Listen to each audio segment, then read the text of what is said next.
안녕하세요. 세브란스 병원 소아신경과 코디네이터 류선혜라고 합니다.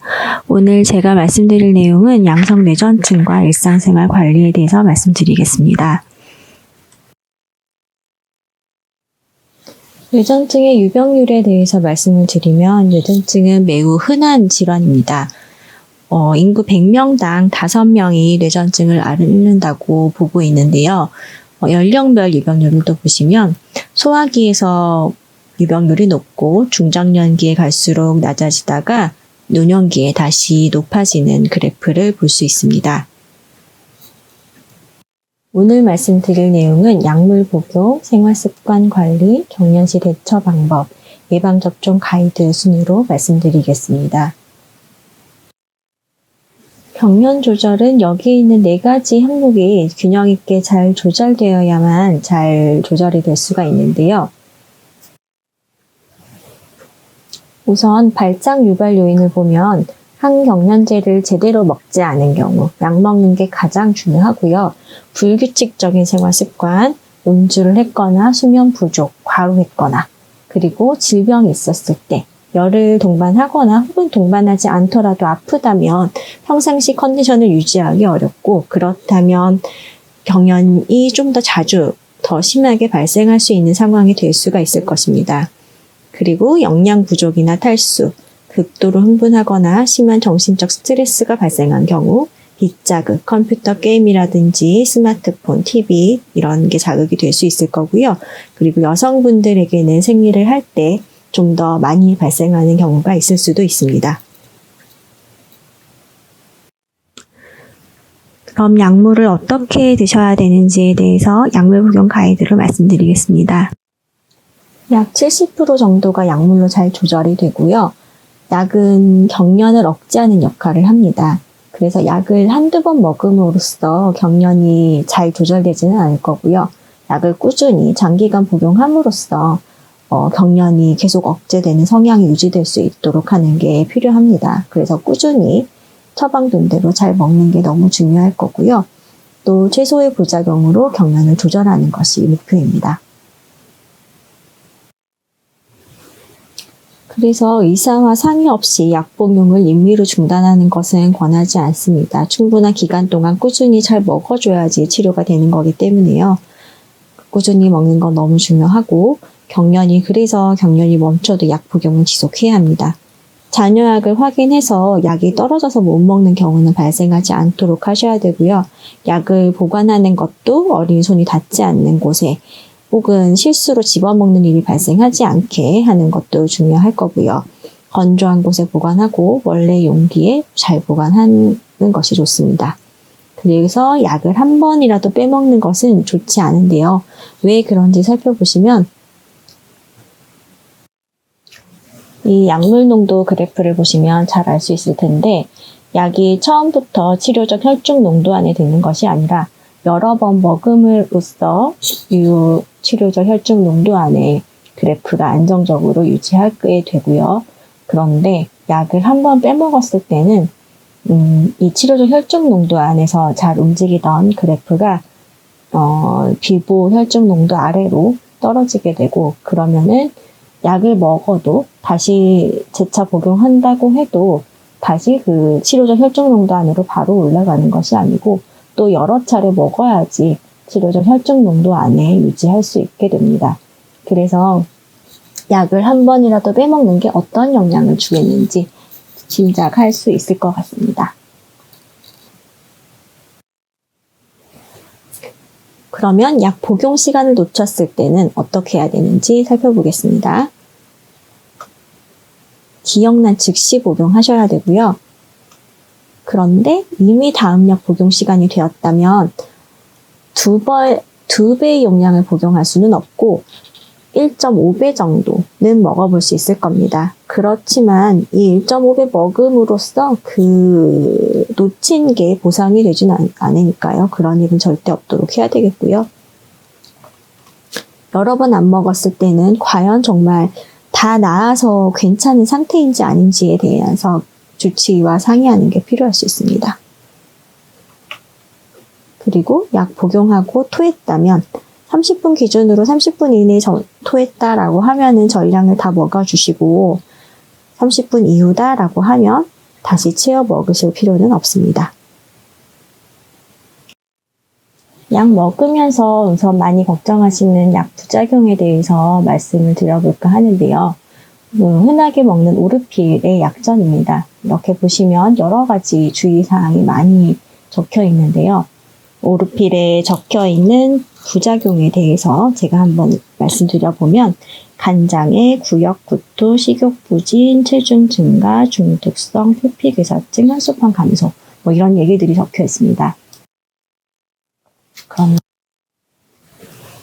브루펜에 적혀있는 부작용들을 읽어드리면 쇼크, 재생불량성 빈혈, 무과립고증, 소화성 궤양, 중독성 표피괴사증, 간염 이런 것들이 적혀 있습니다.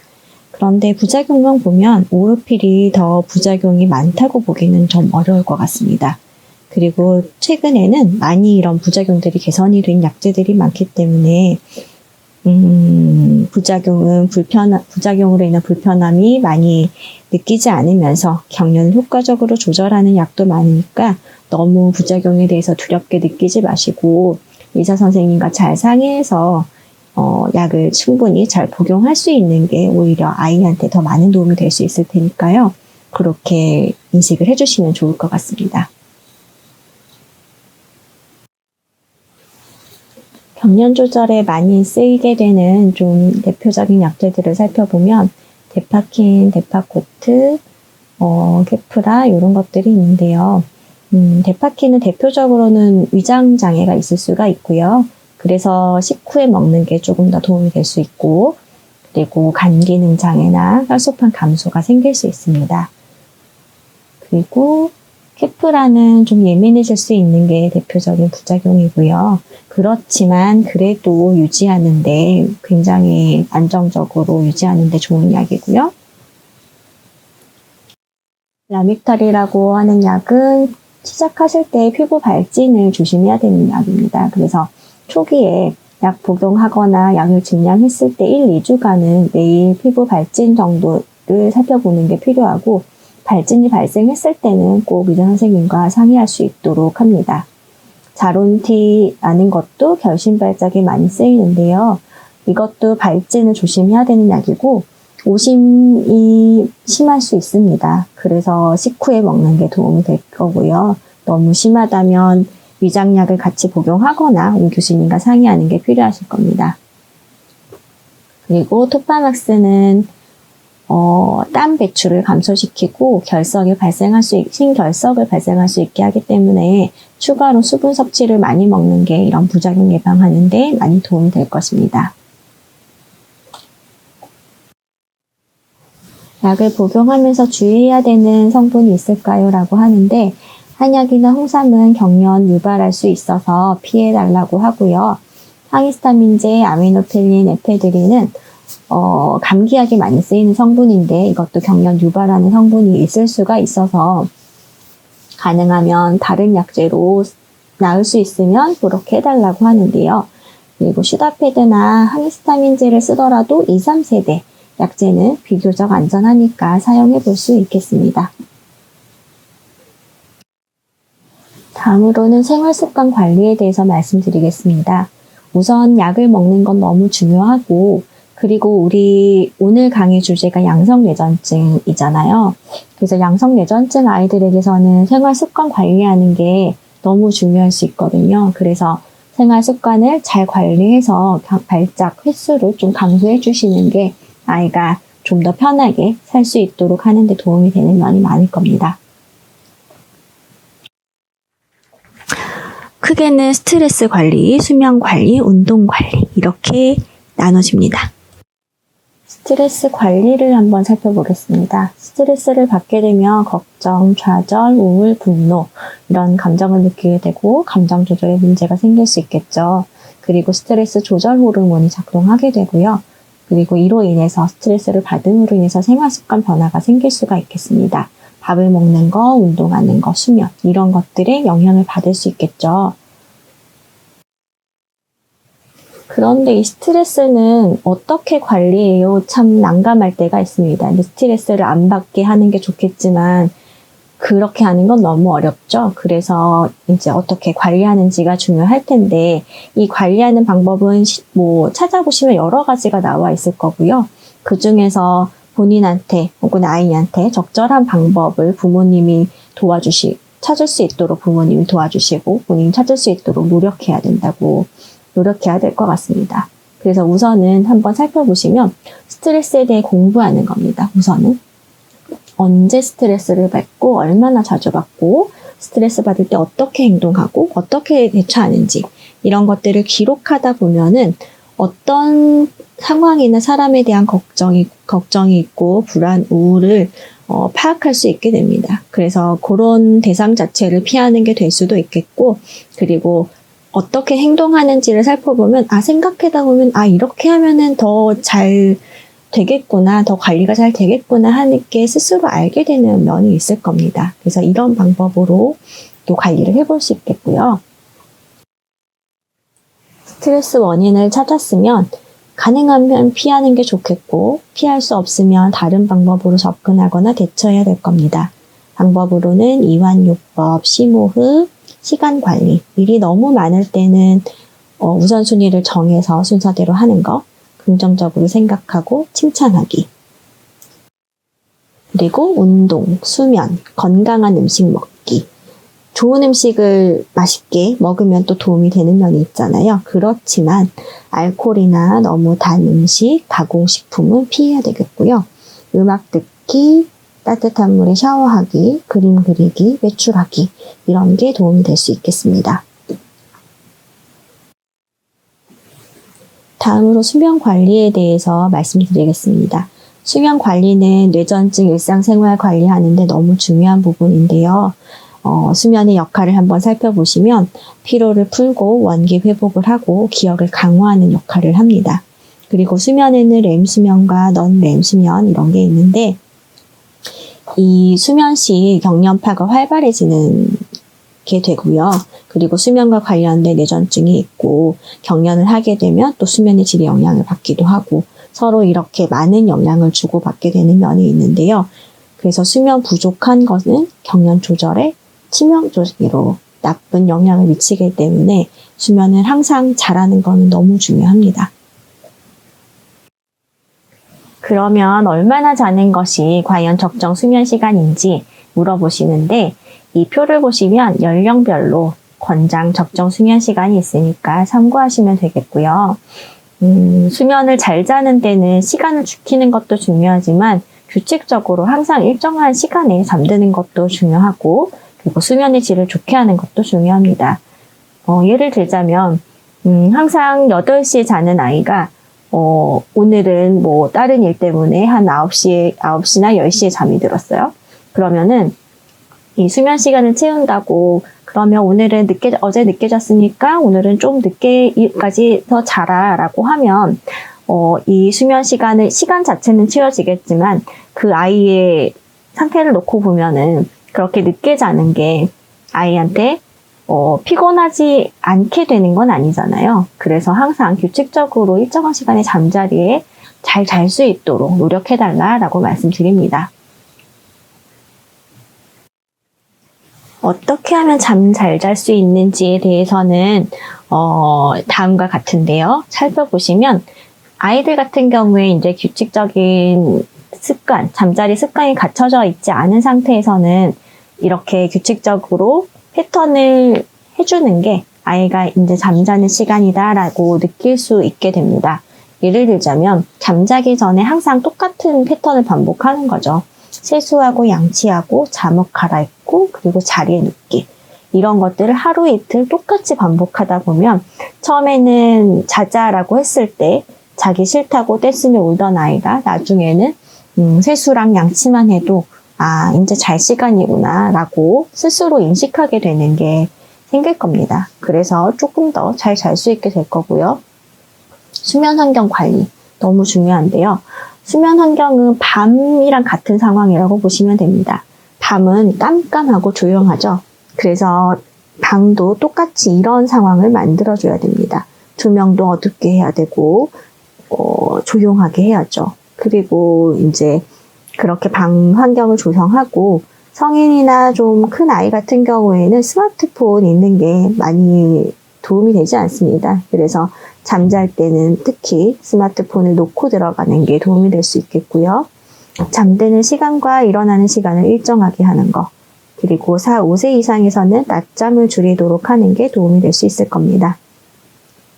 낮 동안 규칙적인 운동을 하고 충분한 햇볕을 쬐야 되고요. 수면에 도움이 되는 음식은 가벼운 탄수화물류, 크래커 몇 조각, 따뜻한 우유가 있고, 피해야 하는 음식으로는 카페인 함유 음식, 커피, 초콜릿, 콜라, 담배, 술, 야식 이런 것들은 도움이 되지 않습니다. 그리고 잠들기 3시간 전에는 과격한 운동을 피하는 것이 수면에 도움이 될 수 있을 겁니다.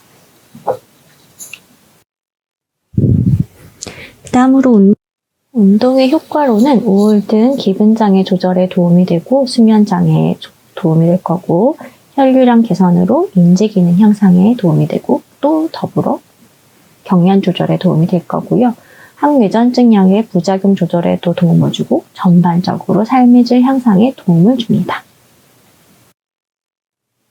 이 뇌전증에 있어서 운동의 효과에 대해서 ILA라고 하는 뇌전증 학회, 세계적인 뇌전증 학회에서도 이런 뇌전증 환우에서 운동의 긍정적인 측면을 강조해서 운동을 권장하자, 꾸준히 하는 게 도움이 되겠다라고 해서 활발히 연구를 진행하고 있습니다. 네, 운동을 할 때 어떤 종류로 해야 되냐라고 하시면 여기 있는 가벼운 산책이나 조깅, 스트레칭, 골프, 배드민턴, 축구, 농구, 요가, 댄스 등 이렇게 안전한 환경에서 제공되는 운동이라면 가능하고요. 위험한 운동은 발작 시 사고로 이어질 수 있는 운동인데요. 한번 생각해보면 아실 수 있을 텐데 예를 들자면 수영을 하거나 도로에서 자전거를 타거나 이제 도로라는 상황은 위험한 거고요. 갑자기 자전거 타다가 경련이 발생했을 때 많이 다칠 수 있겠죠. 그리고 스키처럼 스피드 있는 거, 암벽 등반 이런 것들은 갑자기 발생했을 때 대처가 어렵거나 많이 다칠 수 있는 운동들입니다. 그래서 이런 종류는 제한하는 게 필요하겠습니다.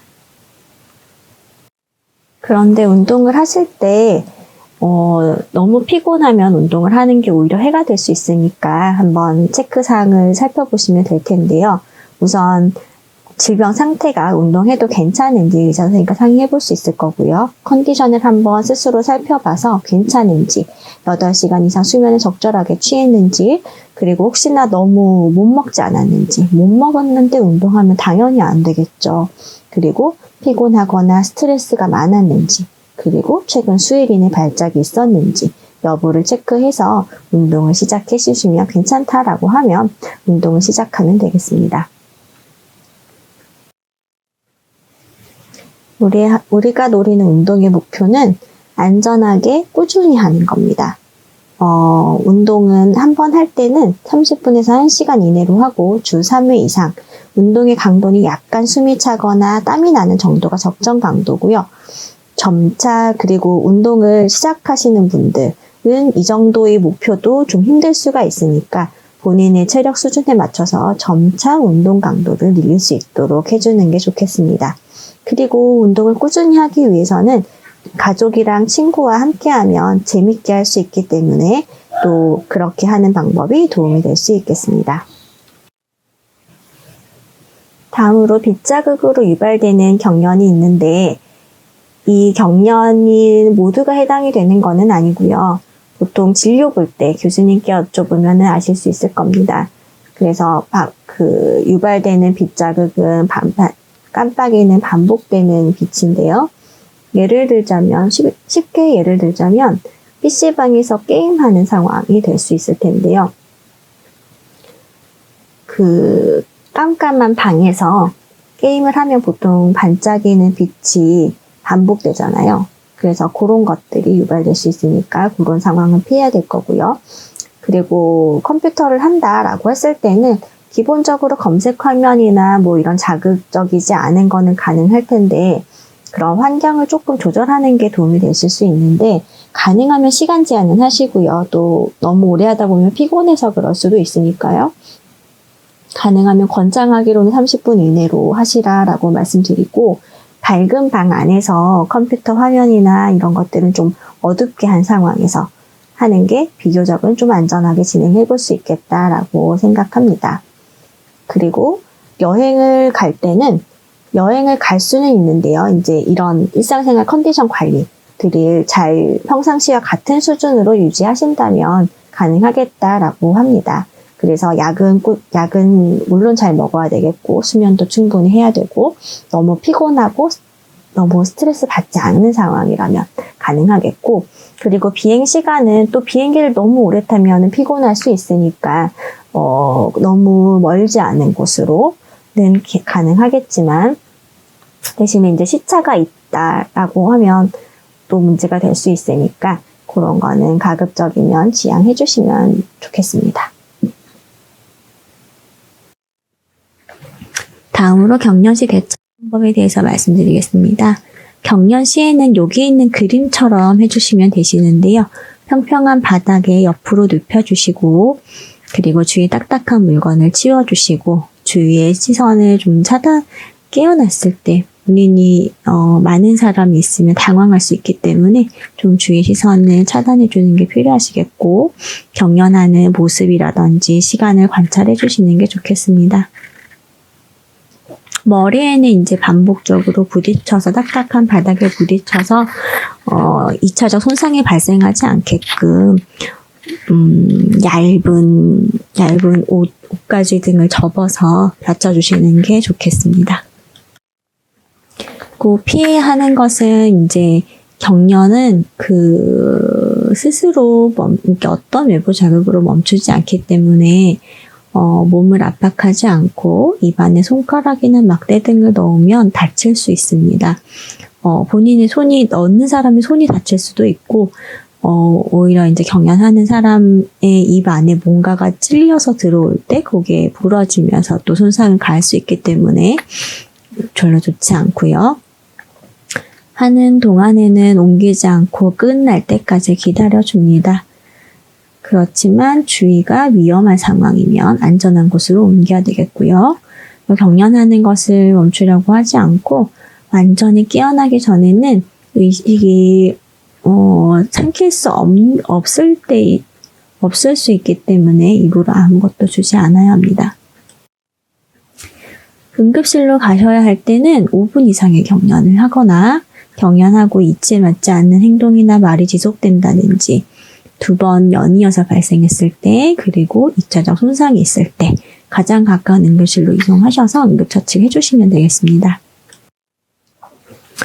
발작 시 기록은 발작 양상, 지속 시간, 발작 후 증상, 토했는지 아니면은 이상한 말들을 했는지, 혹시 소변인 대소변을 봤는지, 두통이 있었는지 이런 것들을 기억해 주시면 되겠고요. 발작을 기억하는지 여부, 발작한 다음에 아이가 혹은 당사자가 발작을 기억하는지 여부, 그리고 유발 요인이 혹시 있었는지, 수면 부족이라든지 앞에 말씀드렸던 스트레스라든지 질병이나 열이 있었는지, 발작으로 다친 곳은 없었는지 이런 것들을 기억해 주시면 되겠습니다. 예방접종에 대해서 말씀드리겠습니다. 예방접종은 사실 아직 논란이 많은 부분이라서 누구도 이게 이렇게 해야 합니다 라고까지 말씀을 드릴 수는 없고요. 교수님, 주치 선생님과 상의를 해주시면 될 텐데, 예방접종에 대해서 나온 논문을 한번 살펴보면, 요약해보자면 DPT나 MMR, 독감, 수두 등이 경련과 좀 관련이 있다고 보는 접종들인데요. 이런 접종들에 대해서 각 열성 경련이나 뇌전증성 뇌증 이렇게 분류를 해서 살펴보았을 때 이 논문의 결론은 접종을 해서 경련이 한두 번 생길 수는 있겠지만 열이 나거나 하면서 가지고 있는 질병을 더 악화시키지는 않는다. 그래서 접종의 이득이 더 많겠다라고 얘기하고 있습니다. 그러면 예방접종을 할 수 있나요? 라고 했을 때는 경련이 잘 조절되었을 때는 일반적으로 진행해도 되겠다라고 합니다. 예방접종이 부작용이 옛날과는 다르게 좀 많이 개선이 되어서요.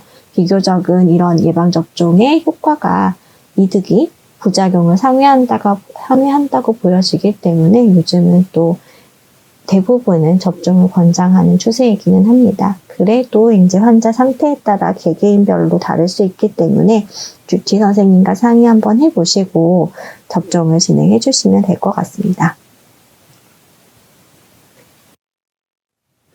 그리고 이제 어머님들이 저희가 병원에 오지 않는 시간 동안에는 또 불안하시고 이것저것 많이 찾아보시잖아요. 그래서 그럴 때는 어머님들끼리 물론 노하우를 공유하고 하는 것도 너무 좋겠지만 근거 없는 지식이 도는 경우가 너무 많기 때문에 이런 공신력이 있는 사이트들을 이용해 주시면 많이 도움이 될 것 같습니다. 그래서 다른 뇌전증은 그리고 너무 다양해서 다른 분들의 경험이 저희 본인의 경험과 일치하는 경우가 많지 않을 수 있기 때문에 그리고 다 똑같지 않기 때문에 그런 것들을 이제 귀담아 듣지 마시고 이런 사이트들에서 이제 필요한 정보들을 찾으시거나 주치 선생님과 상의해 주시면 좋겠습니다. 그래서 여기 뇌전증 협회 사이트를 들어가 봤더니 많은 정보들이 있더라고요. 그래서 보통 많이 궁금해하시는 자료들 위주로 잘 정리가 돼 있고 질문하는 칸도 있어서 질문하시면 전국의 유명한 교수님들이 답변을 하게 돼 있어서 여기에서 많은 좋은 정보들을 얻을 수 있을 것 같고요. 그리고 뇌전증 협회에서도 여러 가지 사업을 진행하고 있어서 이런 사업을 어떤 사업을 진행되고 있는지 한번 살펴봐 주시면 좋을 것 같습니다. 그래서 협회에서도 뇌전증 환우들을 위해서 좀 더 나은 세상을 만들고자 노력을 하고 있으니까요. 같이 힘이 되어주시면 많은 도움이 될 것 같습니다. 그러면 저는 이것으로 강의를 마치겠습니다. 감사합니다.